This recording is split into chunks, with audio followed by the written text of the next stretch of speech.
আসসালামু আলাইকুম রহমতুল্লাহ। Admission related আরও একটি আপডেট ভিডিওতে তোমাদেরকে স্বাগতম। তোমরা আমাকে অনেকেই প্রশ্ন করেছো যে ভাইয়া, গুচ্ছ ভর্তি পরীক্ষার নিশ্চয়নের পরে আমরা ইউনিভার্সিটি ক্যাম্পাসে গিয়ে কী কী পেপারস জমা দেব।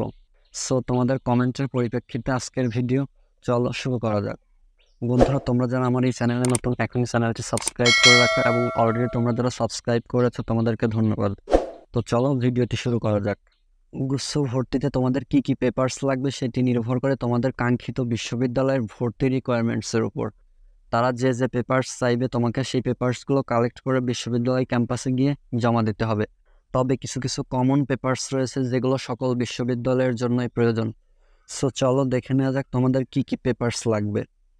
প্রথমেই তোমাদের লাগবে অ্যাডমিট কার্ড, অর্থাৎ তোমরা গুচ্ছ ভর্তি পরীক্ষায় যে অ্যাডমিট কার্ডটি নিয়ে গিয়েছিলে এবং সেখানকার শিক্ষক তোমাদের অ্যাডমিট কার্ডটি স্বাক্ষর করে দিয়েছিল, সেই স্বাক্ষর সম্বলিত অ্যাডমিট কার্ডটি তোমাদের গুচ্ছ ভর্তি পরীক্ষায় প্রয়োজন হবে।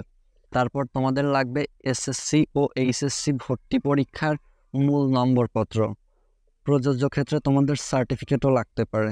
তারপর তোমাদের লাগবে অ্যাডমিশন ফর্ম বা সাবজেক্ট চয়েসের যে লিস্টটা তোমরা সাজিয়েছিলে সেই সাবজেক্ট চয়েসের লিস্ট।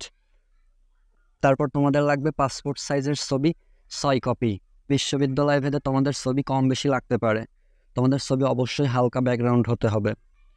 এরপর তোমাদের লাগবে এইচএসসি পরীক্ষার মূল রেজিস্ট্রেশন কার্ড। এরপরে তোমাদের লাগতে পারে অভিভাবকের এনআইডি কার্ড অথবা তোমাদের জন্ম নিবন্ধন।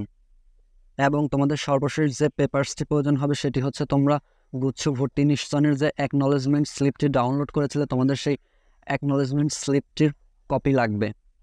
সো তোমরা অবশ্যই তোমাদের গুচ্ছ ভর্তি নিশ্চয়নের ফর্মটি প্রিন্ট করে নিয়ে যাবে।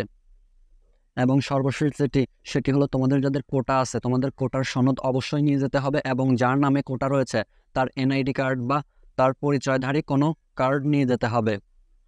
গুচ্ছ ভর্তি পরীক্ষায় এই কাগজগুলো মাস্ট বি প্রয়োজন হবে। সো নিশ্চয়নের পর তোমরা বেশি সময় পাবে না, এখন থেকেই তোমরা তোমাদের পেপারসগুলো কালেক্ট করে রাখো, যাতে করে তোমাদের নিশ্চয়নের পর ভর্তির ডেট দিলেই তোমরা তোমাদের কাঙ্ক্ষিত বিশ্ববিদ্যালয়ে তোমাদের পেপারসগুলো নিয়ে ভর্তি হতে পারো। সো এই ছিল আজকের ভিডিও, আশা করি তোমরা সম্পূর্ণ বিষয়টি বুঝতে পেরেছো। দেখা হবে নতুন কোনো ভিডিওতে, ততক্ষণ পর্যন্ত সবাই ভালো থাকো, সুস্থ থাকো, আল্লাহ হাফেজ।